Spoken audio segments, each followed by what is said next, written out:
Hey, I'm Ian. I'm one of the best SAT tutors in the country.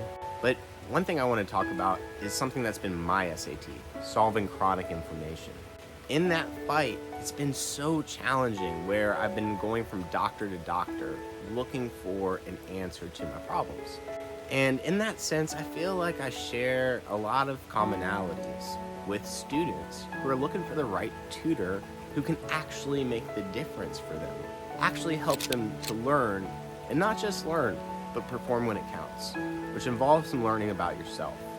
So the thing that helped me, and the thing that I think you should consider with your student, is that in each case, there's a level of awareness that the professional has about your student. It's not just about the medical condition, it's also about the patient.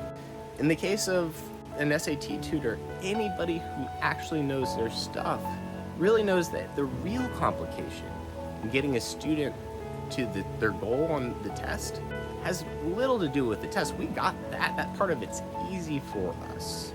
What's the challenge that we get excited about is every student. Make sure we can connect with them at a level that they can trust themselves again on a performance basis when it counts for their future.